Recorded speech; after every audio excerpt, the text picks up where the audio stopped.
بيبدأ ملخصنا بمحاكمة السيد أندي المحاسب الشاطر جدا والمعروف عنه الاحترام، واللي وصله لهنا هي جريمة قتل مراته. كان هو المتهم الرئيسي فيها بعد ما لقوا جثتها مع عاشقها لاعب الجولف المشهور، والادعاء أصروا بقوة إن أندي المذنب لأن الناس شافوه قدام بيت اللاعب وبيراقبه، وبعدها اتحرك وتاني يوم لقوا الاتنين مقتولين. أندي ما أنكرش أبدا إنه راح للبيت ومعه مسدس وكان ناوي يخلص عليها بعد ما عرف خيانتها ليه، بس رجع في كلامه ومشي ورمى المسدس في النهر. ولكن المحامي كدبه لأن الشرطة دورت على المسدس كتير وما لقتهوش، ولأن أندي كان شارب ومش حاسس بالدنيا ما شافش حد تاني دخل البيت. وللأسف المحكمة بتحكم عليه بالسجن مدى الحياة وتحويله لسجن شوشانج، اللي بنشوف واحد من المساجين واسمه ريد كان بيقضي عقوبة مدى الحياة في جريمة قتل برضه، لكنه مش مظلوم زي أندي. والنهاردة المرة العشرين اللي قابل فيها اللجنة عشان ياخد إفراج مشروط، ولكن في كل مرة كان الرفض حتى بعد ما قال لهم إنه ندمان. بيرجع للسجن تاني وبيعرف أصحابه إنه اترفض زي كل مرة، لكنه مش هييأس وهيعمل المقابلة الشهر اللي جاي تاني. في نفس الوقت بتوصل عربية المساجين الجديدة، وريد وأصحابه لويد وهايود وسكيت وجيري بيتراهنوا على مين من المساجين الجداد هيعيط الأول، وكل واحد منهم بيراهن على شخص.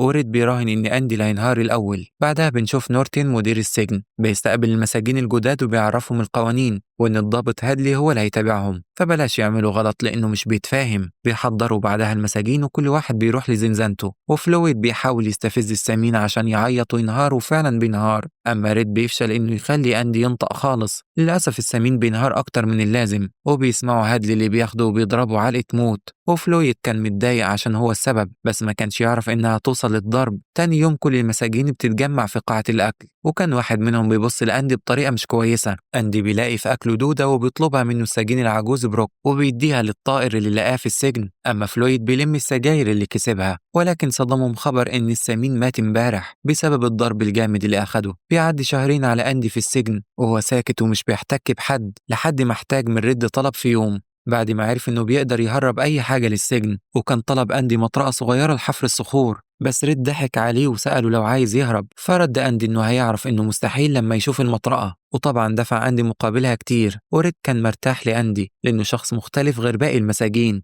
وبعد أيام بيوصل طلب أندي وبيسلموه في المغسلة، ومنها لريد اللي سلمها لبروك لما كان بيلف على المساجين بالكتب زي كل ليلة. بس كان في يوم أندي شغال وخلص المسحوق منه وراح لأوضة التخزين يجيب المسحوق، ولكن عصابة الإخوات بيهاجموه وبيعتدوا عليه. وفي أيام كان بيقدر يبعدهم وأيام للأسف لأ، لأن الكل عارف سلوك الناس دي غير السوي. وفي يوم نورتن بيعرف إنه هيتم مجموعة أعمال برا السجن ويختاروا مساجين يطلعوا يأدوها، وكل واحد عايز يطلع يقدم اسمه. ريد وأندي وباقي أصحابهم بيقدموا اسمهم طبعا، وبعلاقات ريد قدر إنه يخلي اسمهم يطلع في القرعة. وبنشوفهم هم بيدهنوا واحد من الأسطح بالعازل، واسمعوا هادلي وهو بيشتكي لأصحابه عن موت أخوه واللي كان عنده 100,000 استرليني، ووقتها كان مبلغ ضخم جدا. ولكن المشكلة إنه هيورث 35,000 بس. في مشكلة أكبر، الحكومة هتاخد منهم ضرايب أكتر، وشايف إن لا يصرفوا عشان ياخد الفلوس دي خسارة ليه عشان الحكومة تاخدهم. بس اقترح عليه واحد من زمايله إنه يشتري بيهم عربية، ولكن نفس النتيجة الضرايب الكتيرة اللي هتاخدها الحكومة. هنا أندي بيدخل رغم تحذير ريدلي، ولكنه سأل هادلي لو بيثق في مراته، وكان سؤال يعصب هادلي اللي فكروا بيلقح عليه لأن أندي جاي في قضية شرف وكان هادلي هيضربه. وبدأ يتغابى إلا إن أندي فهمه هو سأله ليه، وسأله لو بيثق في مراته إنه يحول لها فلوس وإنها مش هتخونه. وهادلي على نفس عصبيته بيقول له هات من الآخر. بيفهمه أندي إن الحكومة بتسمح لأي مواطن إنه يهدي زوجته هدية بقيمة 60,000 مرة واحدة في العمر وملهاش أي ضرايب. يعني لو قدر إنه يحول الفلوس لمراته الحكومة مش هتاخدها منه حتى لو كتب العربية باسمها. هادلي ما كانش واثق فيه، بس أندي أكد له إنه يقدر يساعده وهيخلص له الورق بس مقابل مشروب ليه ولأصحابه لحد ما يخلصوا شغل هنا. وفعلا وافق هادلي بعد مساعدة أندي ليه وخد الفلوس، وكمان كون صداقات مع هادلي وأصحابه في السجن. بيرجعوا السجن تاني وكان أندي بيعلم ريد لعبة الشطرنج، والصداقة بينهم بتزيد أكتر كل يوم. ولكن ريد سأله لو فعلا قتل مراته، فأكد له إنه بريء زي كل اللي هنا. بس سأله أندي لو هو كمان بريء، فعرفه إنه هو المذنب الوحيد اللي هنا. بتعدي الأيام بعدها وأندي بيحفر اسمه على الحيطان مع باقي المساجين. وتاني يوم كان المساجين بيسمعوا فيلم وأندي طلب من ريد حاجة، فقال له يصبر لحد ما لقطته المفضلة تعدي، وفعلا استناه. وبعدها سأله عايز ايه، فعرفه انه عايز بوستر لممثلة، وريد قال له موافق. بس بعد ما طلع من السينما عصابة الإخوات هجمته، والمرة دي أندي ما دافعش عن نفسه خالص وساب بوجز قائدهم يضربه زي ما هو عايز لحد ما وصل إن أندي دخل المستشفى شهر بسبب الإصابات، وبوجز أخد حبس انفرادي أسبوعين. وفي يوم هادلي خرجه بعد ما راح لزنزانته لقاه مستنيه هناك، واداله العلقة التمام وكسر له رجله حرفيا، طبعا لأنه اعتدى على أندي اللي كان بيخلص له ورق. وأصحابه كانوا مهتمين إنهم يجمعوا له الحجارة اللي بيحبها، وريد جاب له اللوحة اللي كان عايزها هدية. ولما رجع السجن لقى كل ده مستنيه وفرح جدا. لكن بعد فترة نورتن قرر يفتش السجن، وكل اللي معاه حاجة بدأ يخبيها، ودخلوا لزنزانة أندي. ونورتن أخذ الكتاب المقدس اللي معاه وقال له إن القراءة حلوة ويمكن فيها خلاصة. وبعد ما خلصوا تفتيش ملقوش حاجة، ونورتن رجع الكتاب لأندي تاني. بس كانت زيارة نورتن وراها هدف تاني هو وحده اللي يعرفه. تاني يوم بيقابل نورتن اللي بيسأله لو حابب يغير شغله، فبيقول له يا ريت. فبيبعته للمكتبة مع بروك اللي بيوزع كتب كل ليلة ويرتبها، يعني شغلانة سهلة. ولكن هادلي طلب من أندي يساعد صديق ليه في التهرب برضه من الضرايب، وفعلا أندي ساعده وبدأ يعمل مكتب ويسأله عايز يعمل إيه، ومارس من تاني شغله الأساسي. بروك لما اتجمع على الغدا مع المساجين بدأ يحكي لهم عن أندي واللي عمله مع الشرطي، وإزاي كان بيتكلم معاه والشرطة احترمه جدا. وبقى كل المساجين فخورين بيه إلا أندي، كان شايف إنه عادي بس كان مبسوط لأن ده هون عليه شوية من إحساسه بالحبس. وفوق كل ده نورتن نقله في زنزانة خاصة مريحة، وأندي قرر إنه يكبر المكتبة ويكتب لمدير السجن اللي عرفوا إنها هتكون صعبة لأن الحكومة هي اللي هتقرر. ومع مرور الوقت بقي يكتب للحكومة، حتى إنه أعاد فريق البيسبول تاني للسجن. وفي يوم عرفوا إن بروك عايز يخلص على فلويد، فراحوا عشان يعرفوا إيه السبب. فلقوا إن بروك عايز يقتل فلويد عشان يفضل في السجن لأنه خلص مدته خلاص، بس هيطلع وهو كبير كده هيروح على فين؟ ملوش أهل ولا شغل بعد ما عجز، هيعيش إزاي وتعود على هنا؟ بس أندي قدر يقنعه يسيبه وإن الحرية جميلة حتى لو عنده 100 سنة. ريد كان خايف يوصل في يوم زي بروك ويقتل حد عشان مش عايز يخرج لأن السجن بتتعود عليه بعد مرور وقت طويل هناك. وخرج بروك فعلا، وكانت الحياة غريبة عليه ومش قادر يسيرها، حتى إنه بقي بيشتغل بس بسبب سنه ما كانش أحسن حاجة، وللأسف محدش رحم سنه، وبيقضي الليل كله كوابيس بسبب خوفه من الوحدة. فقرر إنه يسجل اسمه على الحيط وبعدها انتحر. ووصل الخبر للسجن وكله زعل عليه. أندي بيعدي عليه 6 سنين في السجن، وأخيرا بيوصل قرار بتوسيع المكتبة لكن بمبلغ صغير. وفرح لكنه ما فقدش الأمل إنه هيفضل يكتب لهم تاني عشان يزودوا المبلغ لو هيردوا بعد 7 سنين تانيين. في يوم كان بينظف أوضة المدير وليه آلة موسيقى فشغلها والصوت عالي، وقفل على نفسه عشان محدش يوقفها. أندي كان مجنون وحاسس بالحرية رغم إنه سجين، واضطر هادلي يكسر المكتب عشان يخرجه، ولكنه ما عملوش حاجة عشان بيحتاجه في شغل. لكن ريد كان خايف عليه من اللي بيعمله وعرفه إنه مش لازم يواجه نورتن ولا رجالته. بنشوف ريد بعد ما قضى أكتر من 10 سنين في السجن في مقابلة تانية عشان يخرج، لكن زي كل مرة بيرفضوا طلبه وبيرجع وهو حزين. وأندي بيديه هدية عشان كان عارف إنهم هيرفضوا طلبه. وفي يوم أندي بيلاقي هدية من ريد بمناسبة إن مر عليه 10 سنين في السجن، وبتعدي السنين وأندي بيعمل شغله ووسع المكتبة وبقي يعلم فيها الناس اللي ما أخدتش شهادة. ونورتن استفاد من كل ده طبعا، والصحافة بقت تكتب عنه لكنه كان بياخد رشاوي ومش عارف يتصرف فيها إزاي ويدخلها حسابه. وكان الحل عند أندي، والسر اللي قاله ريد كان إنه عمل شخصية وهمية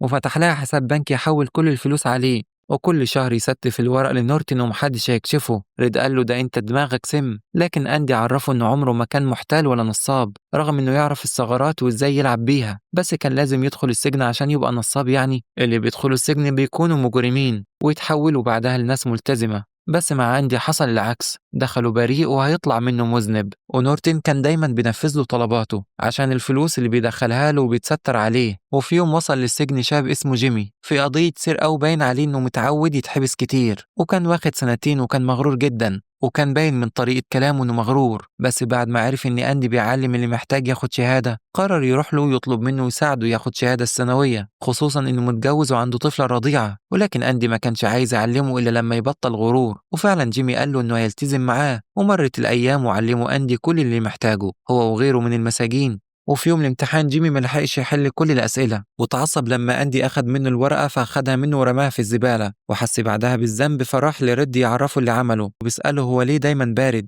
بس ريد عرفه بموضوع قتل لمراته اللي خانته مع لاعب جولف. بس جيمي قال لهم قصة ولا في الخيال عن مجرم اتسجن معاه من 4 سنين وحكى له إن قتل لاعب جولف ومراته لما صحي وهو بيسرق البيت، بس بعدين عرف إنها عشقته وهو اللي لبسه القضية. طبعا ده دليل البراءة لأندي اللي عرف من ريد وراح قال لنورتن بس كدب القصة كلها، واتعصب أندي عشان مش عايز يساعده لأن الراجل ممكن يكون موجود فعلا، خصوصا إنه ما قتلش مراته وبيقول إن اللي بينهم مش هيطلع لحد. هنا نورتن فقد أعصابه وأمر هادلي يضربه وياخده للحبس الانفرادي لحد ما يتعلم الأدب. بتعدي الأيام وبتظهر النتيجة وجيمي بينجح وبيبلغوا الخبر لأندي اللي فرح جدا، لكن نورتن الخاين بيطلب يقابل جيمي بره السجن وبيسأله عن القصة، فبيحكيها له. لما بيسأله نورتن لو جاهز يشهد قدام المحكمة بيقول له طبعا، وبيشاور لهادلي من فوق فبيخلص عليه ب3 رصاصات.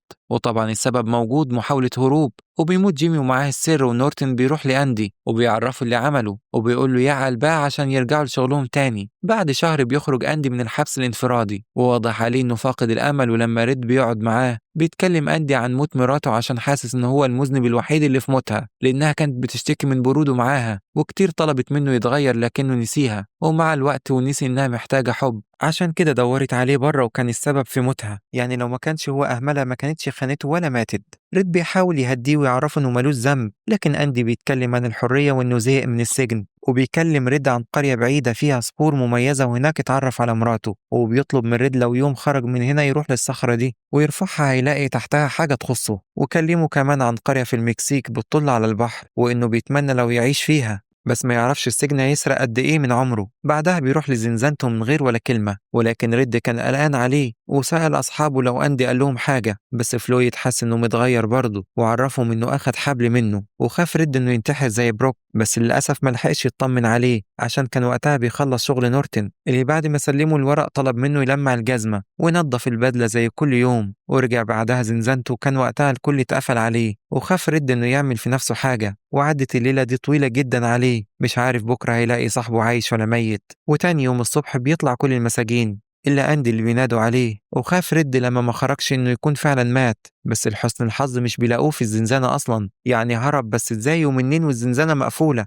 لما نورتن عرف كان هيتجنن إزاي هرب، وفضل يزعق مع الحارس لأن اسمه متسجل إنه دخل امبارح، يعني هتكون الأرض اتشقت وبلعته، لحد ما نورتن طلب منهم يجيبوا له ريد عشان هو اللي يعرف كل أسراره. ولكن ريد ما كانش عنده إجابة، واتعصب نورتن اللي بدأ يحدف طوب في كل مكان، ومنهم واحدة جت في صورة الممثلة واتفاجئوا إن وراها نفق طويل جدا. ونورتن كلم الحراس فعلا عشان يتحركوا لمكان النفق، بس لما وصلوا ما لقوش حاجة غير بدلة السجن الخاصة بيه. وبيطلع إن أندي عرف إن السجن حيطانه من صخور بتتاكل بسرعة، ولما طلب المطرقة من ريد كان عارف هو هيعمل بيها إيه، وفضل يحفر لمدة 20 سنة وقدر يعمل النفق، وكان بيخبي المطرقة في الكتاب اللي معاه. وآخر يوم ليه بدل المستندات الخاصة بنورتن بمستندات فاضية ولبس جزمته بعد ما نظفها والبدلة كانت تحتها. ورجع الزنزانة ومع قفل الأنوار والدوشة اللي عملتها العاصفة بدأ يتحرك في النفق لحد ما وصل لماسورة الصرف وخبطها 3 مرات، في كل مرة كان صوت الرعد بيغطي عليها لحد ما اتكسرت واتحرك فيها ومنها للنهر اللي بتصب فيه. وأخيرا بقي حر وكان ساحب وراه المستندات واللبس النظيف. وفي وقت ما كانوا بيدوروا عليه كان هو آخد المستندات اللي تثبت إنه صاحب الحساب الوهمي وواخد فلوس نورتن كلها، وكمان بعت نسخة منها للصحافة عشان تفضحه. طبعا الخبر لما نشرته الصحافة الحكومة عرفت وأمرت بالقبض عليه وهادلي اللي قتل جيمي. ولكن نورتن لما شافهم بره السجن وقبضوا على هادلي قرر إنه ينهي حياته، وقبل ما يدخله كان مخلص على نفسه. أما أندي اشترى عربية وراح للمكسيك عشان يكمل باقي حياته هناك في سلام. أما ريد كمل 10 سنين تانيين في السجن لحد ما جه اليوم اللي كان له مقابلة عشان يخرجوه من السجن بإفراج مشروط.